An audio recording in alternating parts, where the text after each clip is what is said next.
We were sick and tired of our kids being distracted by the fact that we had a physical TV in the room so they could ask for TV, that we sold our TV, which is crazy, but we still wanted to be able to watch movies and TV shows when we chose. And so we have this projector in place of that, which we have totally loved. We've decided to mount it off of our wall this way, but you could easily flip this and the image will flip as well, and you could hang this from the ceiling. We just have it hanging off the wall this way right now, and it has a universal screw underneath, so it's compatible with most mounts. It shouldn't be difficult to find something to mount it to, but it's a really nice size. As you can see, it's a nice almost cube shape, not quite, but it's very small. It's not like overly large, obnoxious, kind of in the way. What I love about this is you can easily tilt this back and forth.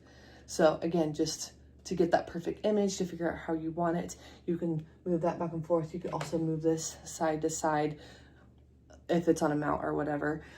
We like to use our Apple TV, and so we have that sitting on top, which is, I love that this is flat, so we can easily put our Apple TV on top and it doesn't like get in the way of any of the functions of the projector as well. But let's go ahead and show you how this works. Now, along with the projector, you do get this remote here. So you have like these buttons that are going to send you straight to these TV streaming services. You have these focus buttons, volume button, volume off, the home button, menu button, adjusting the image. You have settings. You can talk into the microphone. So if you want to look up things a little easier without typing them, you can do that. This is going to choose what input it is, and this is the on and off button. So let's go ahead and turn it on. Now, you want to make sure, of course, that you have a wall space that you can project it on, and that you could also darken the room. So just be cautious about where you're setting everything up. But I'm just going to turn it on, and it doesn't matter if I'm clicking straight at it. It's going to detect it, and now it's projecting on. Now, as you can see, it is large for our room, and so it's going to use the autofocus feature that it has. It actually has a sensor right here on the top, and it's going to use that to detect our wall. And as you can see, it's resized perfectly to how we like it. Of course, you can adjust in the settings how big you want the picture to be and everything, but it really is quite simple. And here it's going to load its main page here.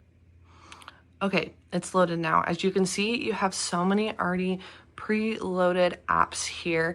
You can of course add more, but you have lots of options, a lot of suggestions for shows and movies, and you just can easily use your remote here. You can obviously push one of the applications on the remote and it's going to load it for you really easily. You're gonna of course have to set up your Wi-Fi through the system. You can use that with the settings button, but there you go. Now, like I said, my husband does like to use the Apple TV personally. And so if you just go into your input and switch to HDMI. Now, what's great about this projector and this remote is we can actually use this remote on our Apple TV. So even though this would use either our phone or an Apple TV remote, we could also use this remote to go around as well, which is super duper nice. So this is like the ultimate remote for everything.